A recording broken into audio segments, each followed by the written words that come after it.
So welcome Snehi and myself. So we have week 15 prayers with us in front of us, February 20 and Feb 23. So we'll see if we can take up both or maybe only one. It's up to us. So let's start, and if one of us could read the prayer of Feb 20, 1914 for all of us. So anyone who would like to unmute and Monica. hello Sharda ji. Namaste. Yeah, hello Monica. Yeah. Just 2 minutes. I'm reconnecting again. Yeah, please. Okay. Yeah. Okay. So Snehi, would you like to read? Yeah, so should we wait for Shardha ma'am or should we? So let's wait for her and then you can read the first one. Yeah. Yeah, okay. Okay.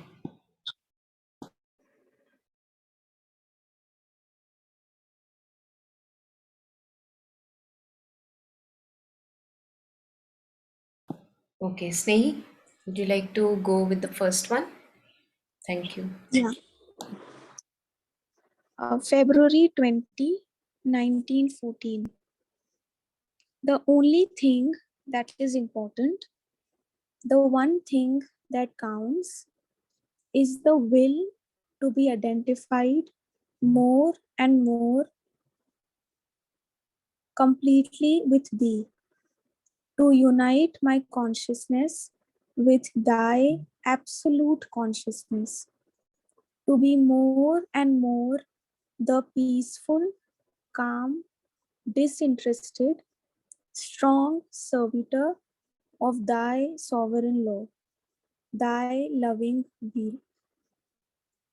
O Lord, give me the peace of perfect disinterestedness, the peace which makes thy presence effective, thy intervention efficacious, the peace ever triumphant over all bad will, all obscurity.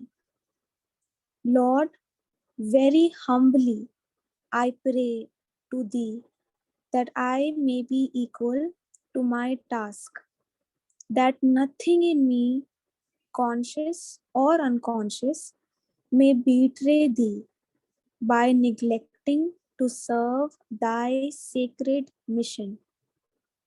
In a silent devotion, I bow to thee. Thank you so much, Snehi. So I would invite reflections. Anyone who would like to share whatever lines you could resonate with, and yeah, anything that you found practically applicable in your life with personal experiences. So please unmute and share.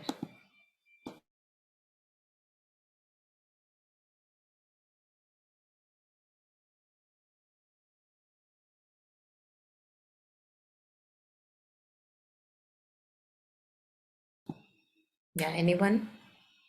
Anything from this prayer?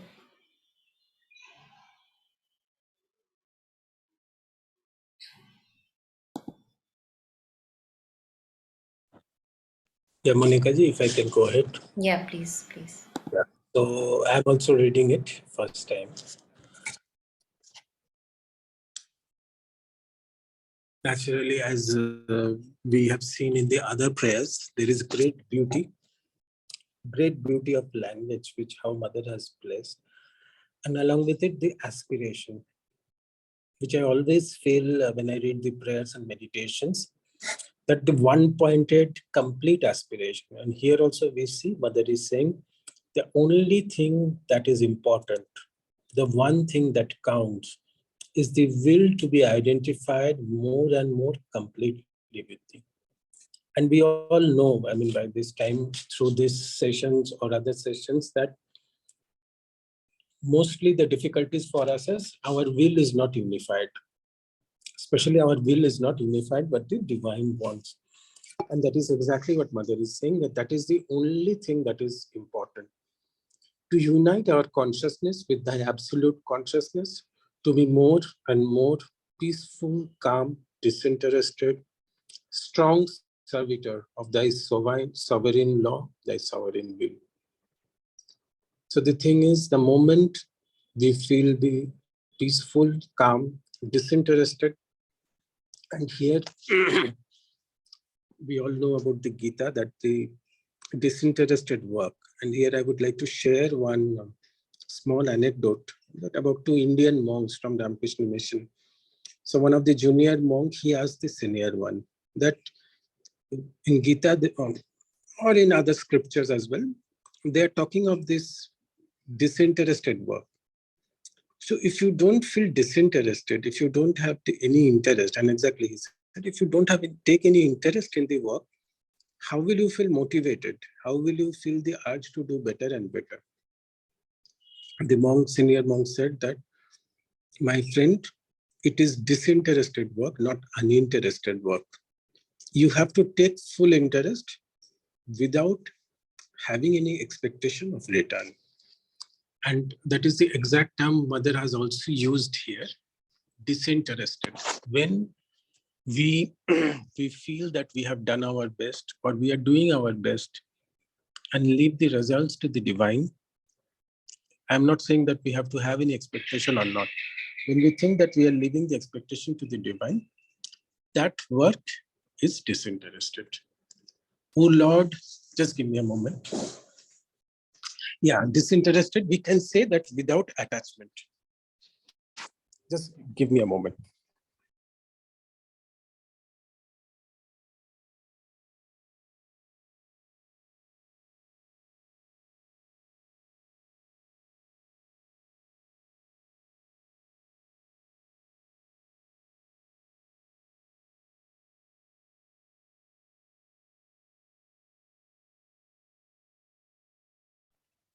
Yeah, I saw that question, whether it is without attachment. My own understanding is, it is another, working without attachment is another shade of that. We get attached to work. Even Mother has spoken somewhere that, or we can see in our personal life, as Monica ji said, practical life, we feel certain work is more important than others, especially I'm speaking of inner development. There is surely, from practical necessity, certain work is more important than others. But when it comes to spiritual life, we think that certain work is more important than others. And then Mother has said that there is no hierarchy. It is more than the work, the attitude with which you do the work is more important. Which means, irrespective of whatever we are doing, if we are working, as you asked, without attachment, without any individual interest, when it comes to any spiritual work, if we are doing it without any individual interest, when we say individual interest, means individual interest of return, whether this will bring me fame or not. The second thing is, another question comes up, especially for all of us who are early on the path, that what comes is, we feel that we move in the realms of the rungs of the gunas, that is tamasic, rajasic, and sattvic. So certain work are rajasic, which makes more activity. Certain works are sattvic, that is, we feel that these are good works, and we have to go through these stages. We cannot suddenly become disinterested in one day, or we cannot start. Till today we are working with expectation. Tomorrow we cannot suddenly wake up and be a person who does not have any expectation. It may so happen, but normally it doesn't. There has to be an effort to be made. How that effort has to be done is to observe ourselves and see how we are working. To observe ourselves, that are we more peaceful and calm when we have expectation, or we are more peaceful and calm when we do not have any expectation? Do we get hurt more when we have expectation, or do we get hurt when we do not have an expectation? So through the period of observation, effort, and reflection, and of course the grace of the Divine Mother, which is without which nothing is possible, we progress in this path. And what do we want to be? Strong servitor of thy law, thy loving will. The divine's will and divine's law, which currently we don't know. Broadly, we may say that, okay, whatever is good for the world is probably what the divine wants. But what is good for the world, what is good for ourselves, what is good for others, we actually do not know. We have discussed otherwise that how to know the divine will, that is to work without preference, to work immediately if you receive any such intuition. So that is a separate matter. O Lord, give me peace of perfect disinterestedness, the peace which makes thy presence effective. Without peace or without this inner stability, no spiritual work is possible. Even Sri Aurobindo and Mother is saying, just think of a very practical example that if you want to collect water from a tap, you have to keep the bottle or the vessel steady. If you move it around, if you are shaking it, that water collection will not be proper. And it's the same for peace. Peace helps whatever energy, higher light that we receive to settle down in our being. Without which, and that is at times the first step. Thy intervention, efficacious, the peace ever triumphant over all bad will, all obscurity. And once this peace is there, the intervention that divine is does, and we may say that the divine is supreme, but we will see many cases, Mother and Sri Aurobindo is saying, I used my force, but it was not effective because the person was not receptive. Mother has been saying that you are praying, whenever you pray, you receive response. But if you are not receiving the result, which means there is some problem with our receptivity. And hence, so we have to work to be peaceful inside, to be receptive for that force of the divine force or the force of the Guru, whoever be the Guru, Mother Sri Aurobindo or anyone, to work upon that. Lord, very humbly I pray to thee that I may be equal to my task, that nothing in me, conscious or unconscious, may betray thee by neglecting to serve thy sacred mission. So let me be equal to my work. In my understanding, I feel that Mother must have been saying that may be fit to do what work the divine has assigned for each one of us, for Mother here. And completely, and the thing is, we at times, let's note the term consciously and unconsciously. When we look at ourselves, there are so many biases, problems which we are conscious about. Similarly, there are so many things which we are unconscious about. And Mother said, to be aware is the first step to correct ourselves. And so, since it's a prayer, she made it more inclusive, that of all that we are conscious and unconscious, let nothing there be barrier. The betray means distraction. We always remember our mission, though we know that we should have, we do not remember. Even for ordinary physical, practical work, do we always remember what goals we have over us? We are not, because we have distractions. The moment we are distracting, we are neglecting, we are betraying the higher mission that is ahead of us. In a silent devotion, I bow to thee. That will be all from my side here. Yeah, thank you so much, Jishnuji. Thank you. Would anyone like to share anything? Add on anything?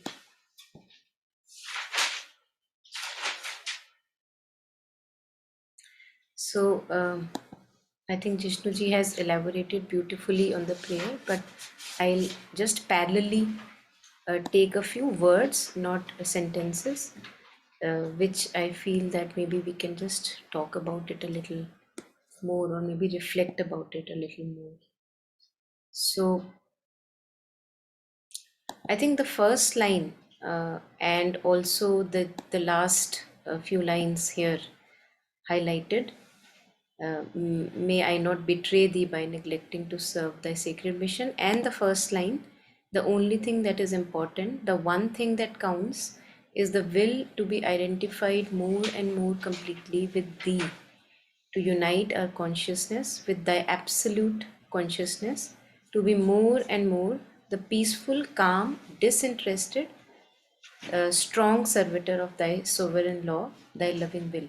So, this first one, I feel personally resonating with a lot, that I keep on reminding myself that no matter what may happen in the outer circumstances, maybe we planned something that did not work out, maybe a relationship broke, did not work out the way we wanted, maybe a person insulted, or all the things, disturbing things that may happen in the outer circumstances, they are absolutely secondary, because in the midst of all those disturbing happenings or even happy happenings, the only thing that counts, mother says, is the will to be identified more and more completely with this true consciousness. Now, we have often talked about it. I have shared many videos, talks by masters on it. What does it mean by this unification?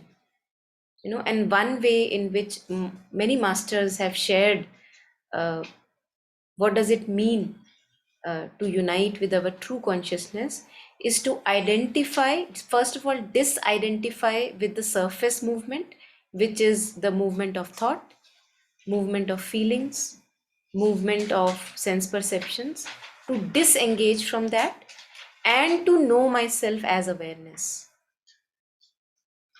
and to know myself as consciousness. So again and again we have, yes, that unification of the being. Yeah. So first we have to disengage, as if the water is mixed with the rose syrup. Now the rose syrup is one with water when it is mixed. Now I have to disengage. The rose syrup is the content, one can say, of the solution that I have made. I have to disengage the two, the water and the rose syrup. Now, as we know that it's not a very, as Jishnuji was sharing, it is not a one-day task. This sadhana is not a one-day task, but each day, each moment is very important, because every moment, either it's a happy happening or a disturbing happening, I have a chance, I have a choice. Can I disengage from this surface disturbance or movement? And can I know myself as the presence of awareness? I am the one who is looking at the thought flow. I am the one who knows the flow of feelings.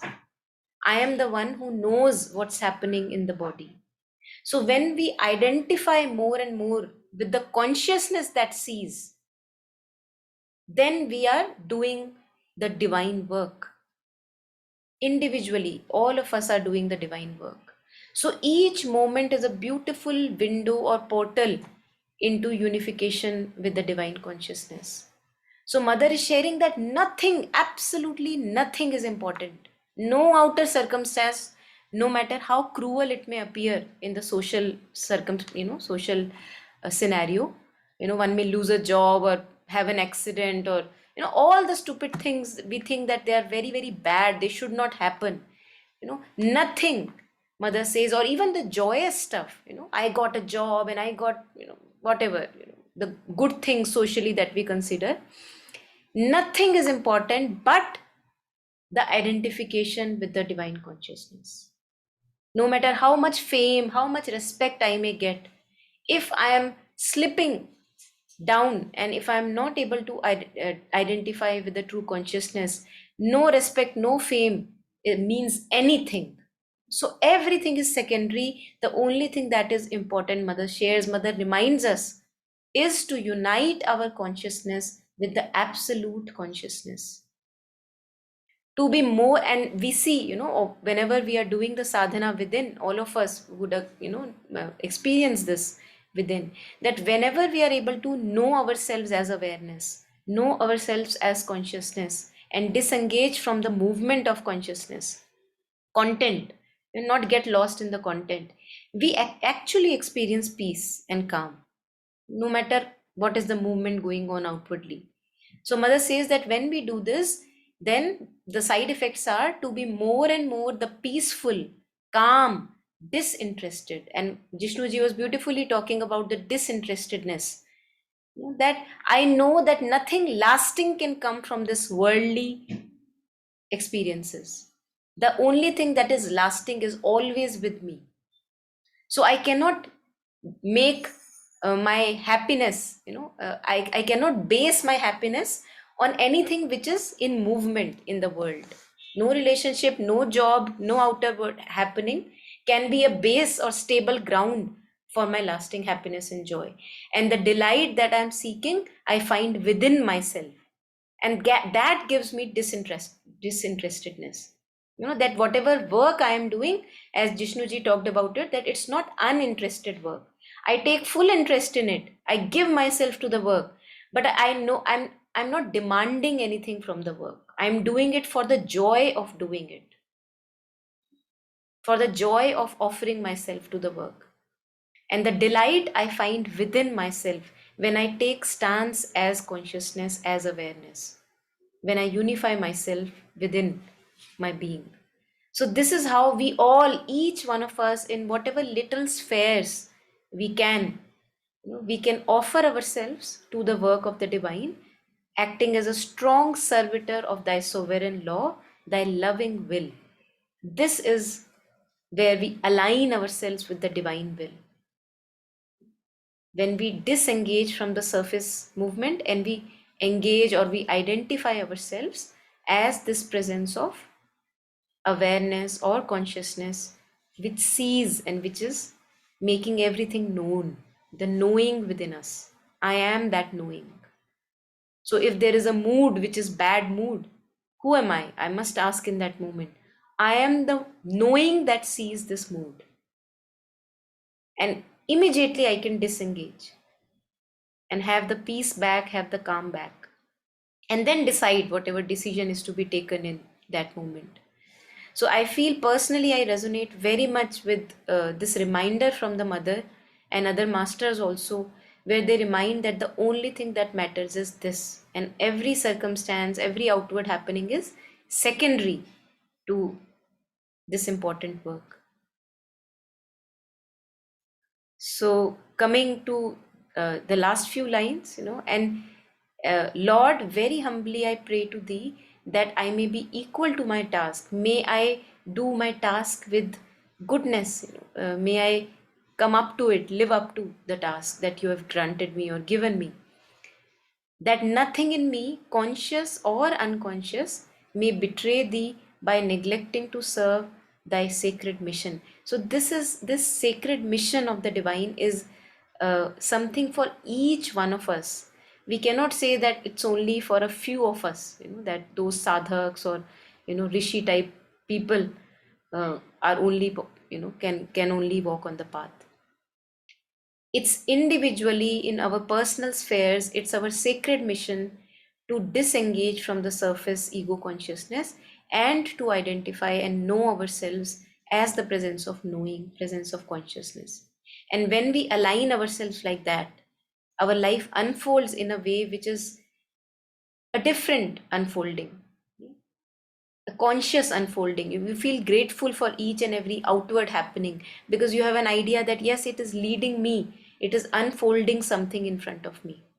So you are happy to receive, we are open and receptive to the unfolding of life. And mother is praying that may even not unconsciously I may betray, because many a times there are movements which are in bad will and ill will. We are not even conscious of those ill will in us. So when we become more mindful, when we look at the contents of our thoughts, then we can become conscious of the ill will in us, the bad will in us.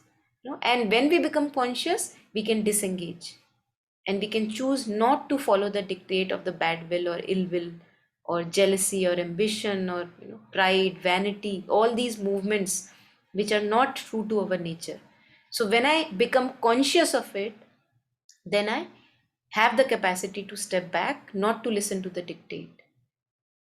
And even mother is talking about the unconscious movements. even those may not stop me to follow the mission that you have for each one of us.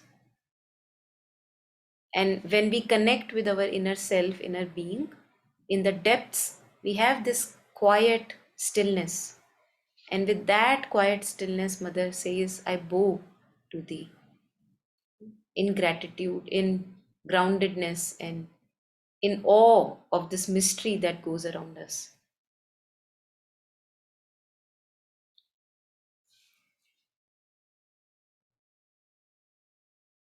So, yeah, is there anything anyone would like to add on? Okay. So it's a short prayer. I think we can take one more short prayer that we had for today. It's February 23, 1914. So would anyone like to unmute and read the prayer for us?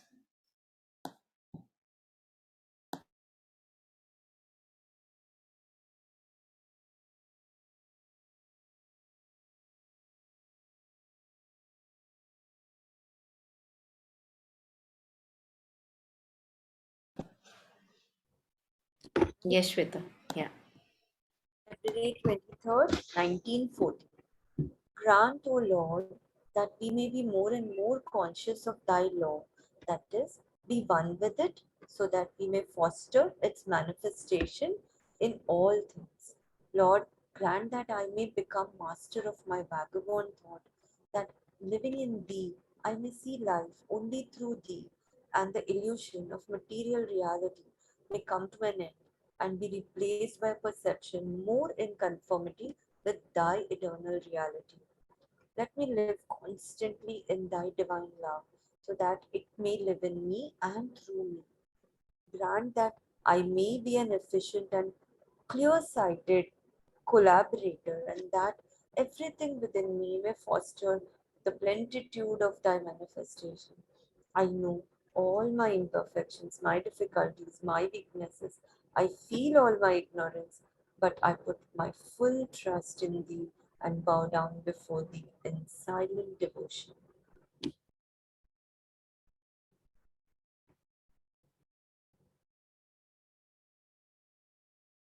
Yeah, thank you. Thank you, Shweta. So would anyone have any reflections on these lines? Anything that resonated? Actually, Monica, I would just like to share that I had not read this prayer, Yeah. and I read it just now with just now while I was reading, and it's so beautiful because I needed every single statement here. Like I was going through something, and I want in my own way I was seeking every line that I was reading, and it totally resonated. Thank you. Beautiful. Yeah. Thank you for sharing. So, would anyone have more reflections on this prayer? Any personal resonances that you would like to share?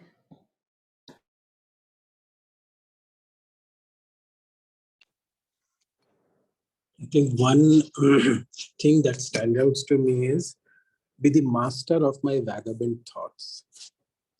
That is so apt, and we always see, especially when we want to concentrate or we want to go for meditation, that how the thoughts run away from the object of meditation or concentration. And Mother has grant that I may become master of vagabond thoughts. It's also with great humility. I mean, we understand that even Mother is also seeking this prayer. So people who feel that they cannot meditate or they cannot concentrate, they should not feel anything wrong and continue with the effort. The second part is living in thee, I may see life only through thee, and the illusion of material reality may come to an end and be replaced by a perception more in conformity with thy eternal reality.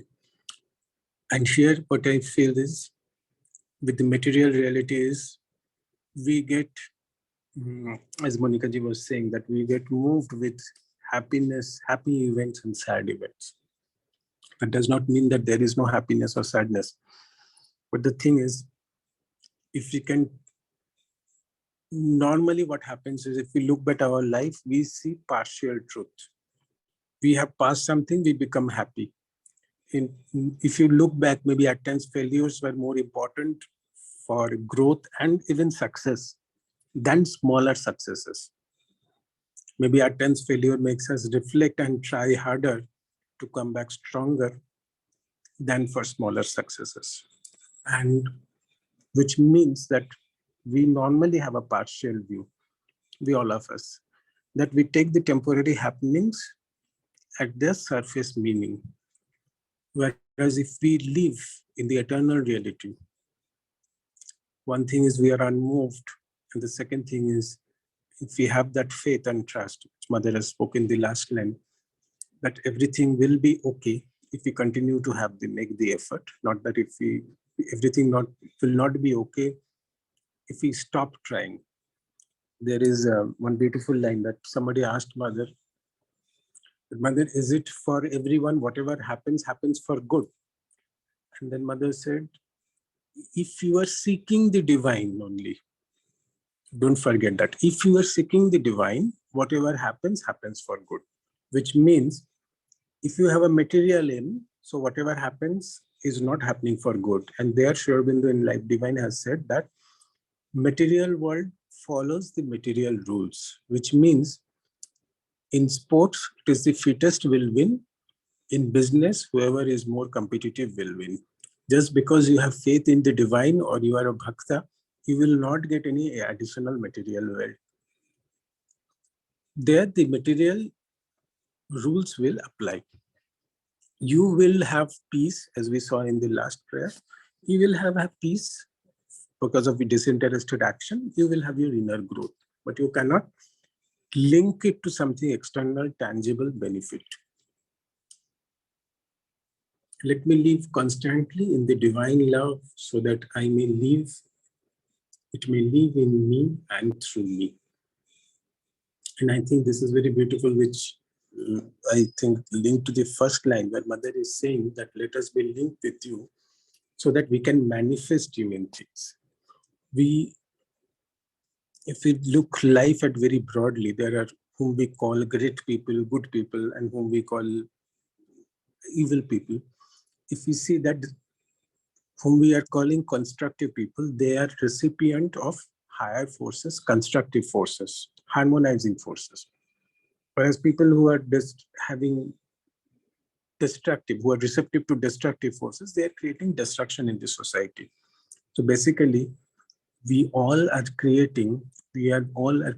manifesting something, even in our personal sphere. We don't have to go out and be leader of a nation or an organization.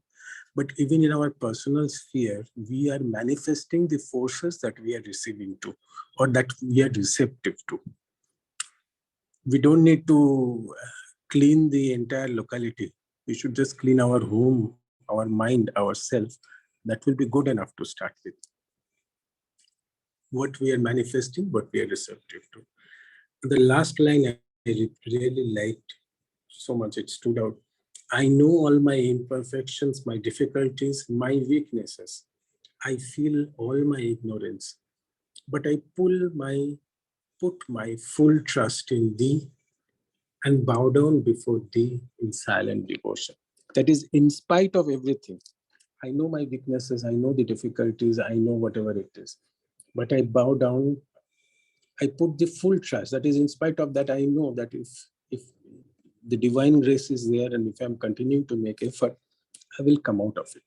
If I'm sincere and I bow down in sincere devotion.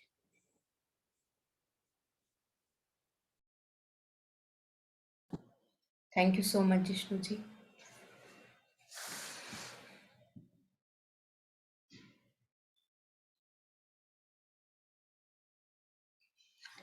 So I think as Jishnuji was sharing this thing here, grant that I may become the master of my vagabond thought. We all know our minds, how restless and chattery they are. All of us have good experiences with that. And as Jishnuji was sharing, that if we want to focus, for example, the simplest thing, maybe we want to come back to the breath.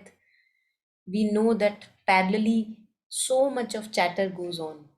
So we may be connecting with the breath, and parallelly a continuous default chatter is going on.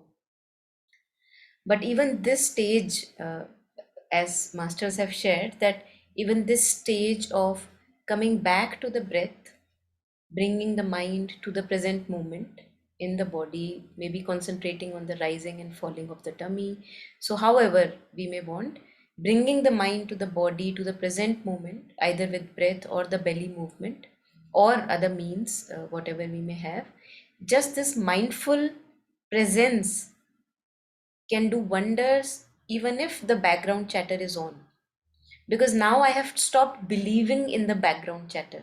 The more and more we connect with the inner being, our still self within, we realize that the chatter actually may go on, but I don't have to give it importance.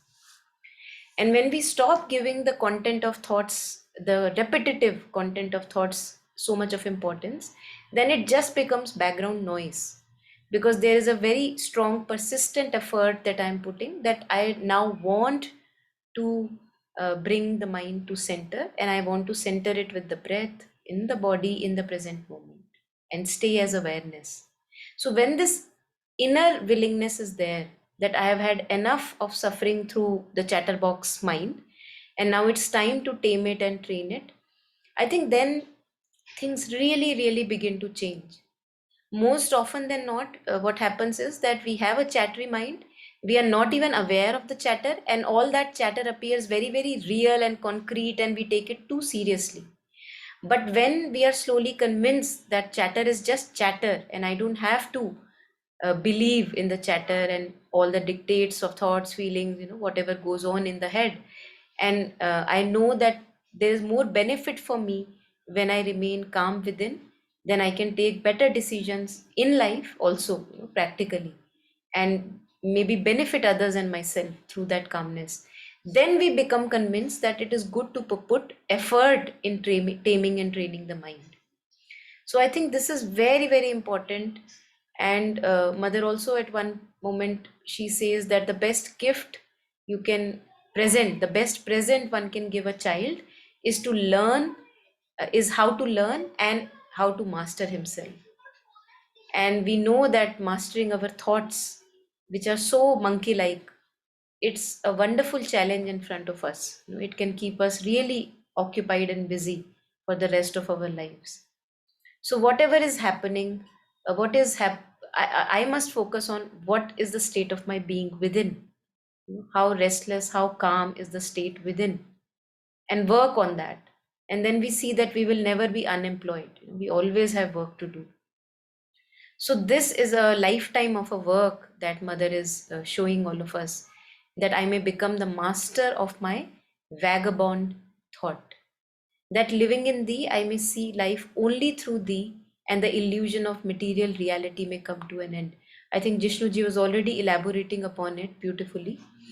And we realize our limitations, that no matter how larger a view we may think we may have, it will always be a very, very limited view, because things are so vast and expansive. The workings of entire intelligence are so vast and expensive that I will always be really, really very limited in my view. So the only thing we can do is to know that I have a limited view, to know my limitations, as mother talks about in the last few lines, and then be open to grace, and to be open to listening, to be open and receptive to the ways of life, workings of life, happenings of life, because they are guiding me.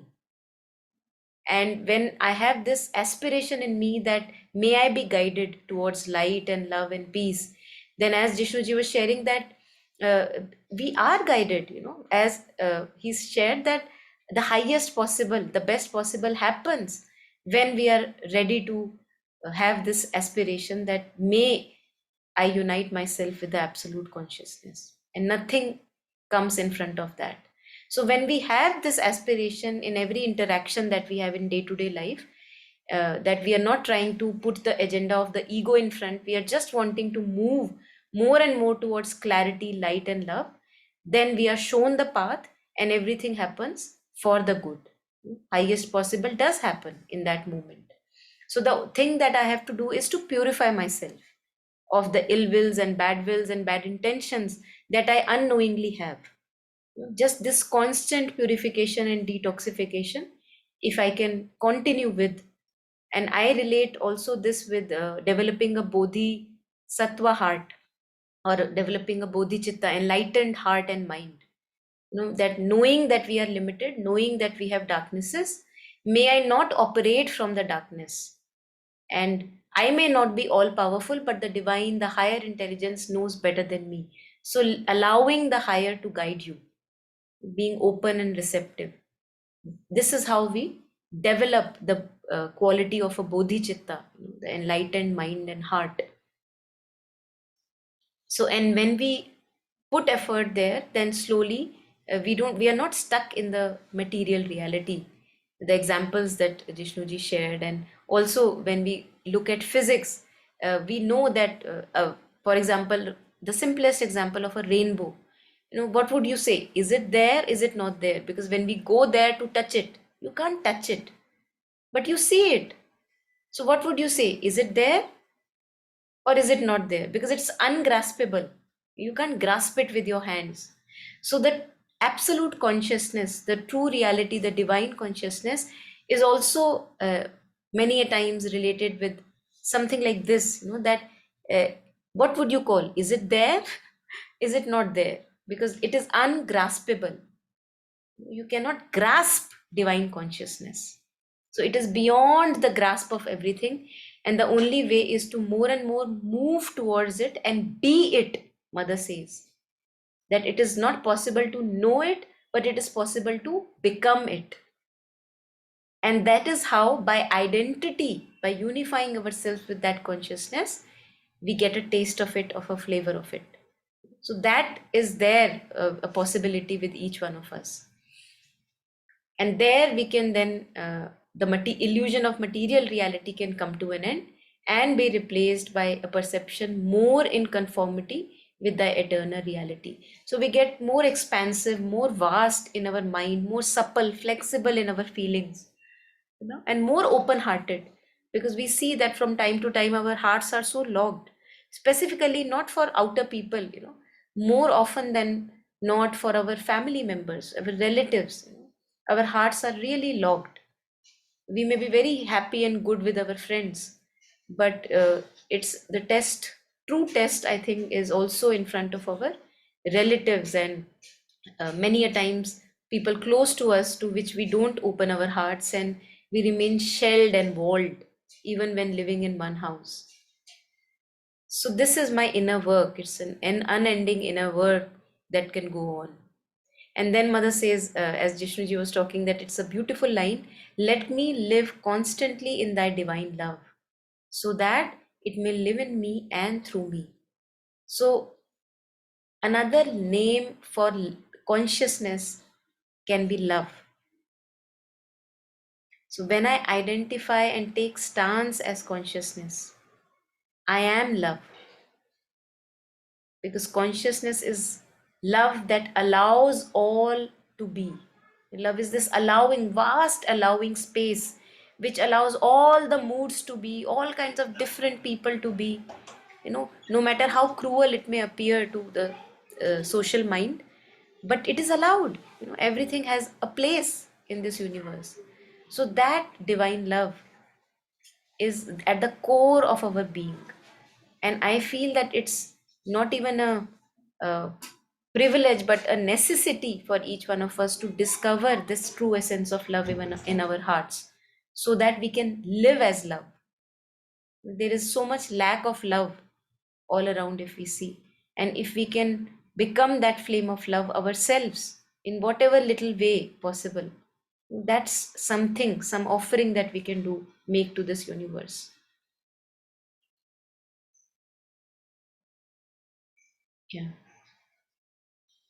Yeah, so I think that is what I just wanted to kind of add on, and the rest is anyway we've talked about it. So if there are any more additions, any anecdotes anyone is remembering, please add on.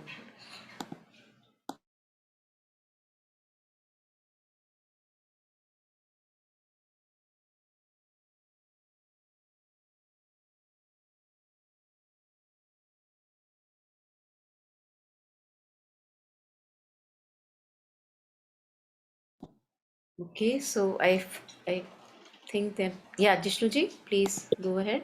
The only thing is, Yeah. I will find out the exact anecdote, but see, reading at prayers and meditations, at times we see, right, Father is saying that let me be master of vagabond thoughts, and I know about my difficulties, weaknesses, ignorances. So looking at it, I mean, if of course we now know that these were the prayers of Divine Mother. So I think one of the disciples of who was there at the ashram, so he wrote to Sri Aurobindo that reading the prayers, I feel that it is the Divine Mother who chose these words as an individual person to show us how to pray, to show us how to do the sadhana. And Sri Aurobindo said, yes, that is how it was. That she chose, or she took this path to show us that how to pray, how to offer our thoughts, how to do the individual sadhana. Yeah, beautiful. Thank you for sharing it. Yeah.